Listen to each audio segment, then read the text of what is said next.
വിശുദ്ധ യോഹന്നാൻ അധ്യായം 3. യേശുവും നിക്കോദെമസും. ഫരിസേയരിൽ നിക്കോദെമസ് എന്നു പേരായ ഒരു യഹൂദ പ്രമാണി ഉണ്ടായിരുന്നു. അവൻ രാത്രി യേശുവിൻ്റെ അടുത്ത് വന്ന് പറഞ്ഞു, റബ്ബി, അങ്ങ് ദൈവത്തിൽ നിന്ന് വന്ന ഒരു ഗുരുവാണെന്ന് ഞങ്ങൾ അറിയുന്നു. ദൈവം കൂടെയില്ലെങ്കിൽ ഒരുവനും നീ ചെയ്യുന്ന ഈ അടയാളങ്ങൾ പ്രവർത്തിക്കാൻ കഴിയുകയില്ല. യേശു പറഞ്ഞു, സത്യം സത്യമായി ഞാൻ നിന്നോട് പറയുന്നു, വീണ്ടും ജനിക്കുന്നില്ലെങ്കിൽ ഒരുവന് ദൈവരാജ്യം കാണാൻ കഴിയുകയില്ല.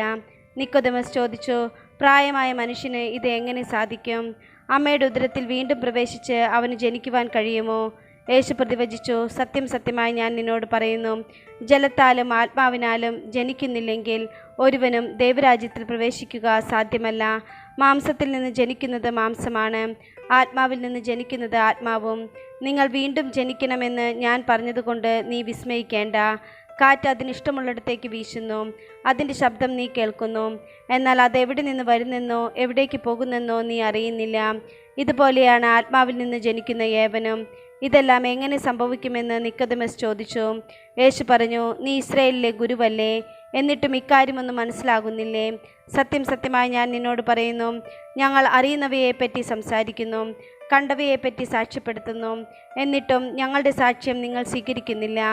ഭൗമിക കാര്യങ്ങളെപ്പറ്റി ഞാൻ പറഞ്ഞത് നിങ്ങൾ വിശ്വസിക്കുന്നില്ലെങ്കിൽ സ്വർഗീയ കാര്യങ്ങൾ പറഞ്ഞാൽ എങ്ങനെ വിശ്വസിക്കും? സ്വർഗത്തിൽ നിന്നിറങ്ങി വന്ന മനുഷ്യപുത്രനല്ലാതെ മറ്റാരും ഇതുവരെ സ്വർഗത്തിൽ കയറിയിട്ടില്ല. മോശ മരുഭൂമിയിൽ സർപ്പത്തെ ഉയർത്തിയതുപോലെ തന്നിൽ വിശ്വസിക്കുന്നവന് നിത്യജീവൻ ഉണ്ടാകേണ്ടതിന് മനുഷ്യപുത്രനും ഉയർത്തപ്പെടേണ്ടിയിരിക്കുന്നു.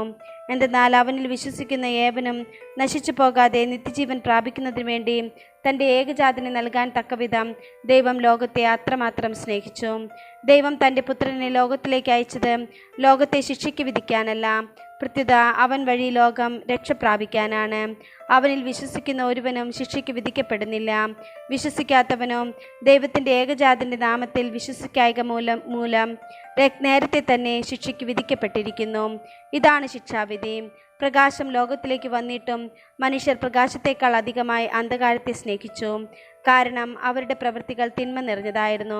തിന്മ പ്രവർത്തിക്കുന്നവൻ പ്രകാശത്തെ വെറുക്കുന്നു, അവൻ്റെ പ്രവൃത്തികൾ വെളിപ്പെടാതിരിക്കുന്നതിന് അവൻ വെളിച്ചത്ത് വരുന്നുമില്ല.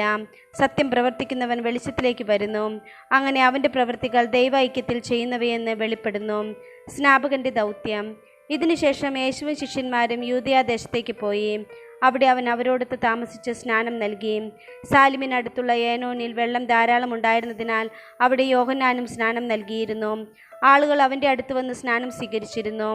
യോഹന്നാൻ ഇനിയും കാരാഗ്രഹത്തിൽ അടയ്ക്കപ്പെട്ടിരുന്നില്ല. അവൻ്റെ ശിഷ്യന്മാരും ഒരു യഹൂദനും തമ്മിൽ ശുദ്ധീകരണത്തെപ്പറ്റി തർക്കമുണ്ടായി. അവർ യോഹന്നാനെ സമീപിച്ച് പറഞ്ഞു, ഗുരു, ജോർദാൻ്റെ അക്കരെ നിന്നോട് കൂടി ഉണ്ടായിരുന്നവൻ നീ ആരെപ്പറ്റി സാക്ഷ്യപ്പെടുത്തിയോ അവൻ ഇതാ ഇവിടെ സ്നാനം നൽകുന്നു. എല്ലാവരും അവൻ്റെ അടുത്തേക്ക് പോവുകയാണ്.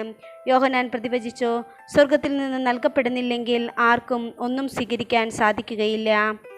ഞാൻ ക്രിസ്തുവല്ല, പ്രത്യുത അവന് മുമ്പേ അയക്കപ്പെട്ടവനാണ് എന്ന് ഞാൻ പറഞ്ഞതിന് നിങ്ങൾ തന്നെ സാക്ഷികളാണ്. മണവാട്ടിയുള്ളവനാണ് മണവാളൻ. അടുത്തുനിന്ന് മണവാളിനെ ശ്രവിക്കുന്ന സ്നേഹിതൻ അവൻ്റെ സ്വരത്തിൽ വളരെ സന്തോഷിക്കുന്നു. അതുപോലെ എൻ്റെ ഈ സന്തോഷം ഇപ്പോൾ പൂർണ്ണമായിരിക്കുന്നു.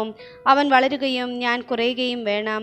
ഉന്നതത്തിൽ നിന്ന് വരുന്നവൻ എല്ലാവർക്കും ഉപരിയാണ്, ഭൂമിയിൽ നിന്നുള്ളവൻ ഭൂമിയുടേതാണ്. അവൻ ഭൗമിക കാര്യങ്ങൾ സംസാരിക്കുകയും ചെയ്യുന്നു. സ്വർഗത്തിൽ നിന്ന് വരുന്നവൻ എല്ലാവർക്കും ഉപരിയാണ്, അവൻ കാണുകയും കേൾക്കുകയും ചെയ്തതിനെപ്പറ്റി സാക്ഷ്യപ്പെടുത്തുന്നു.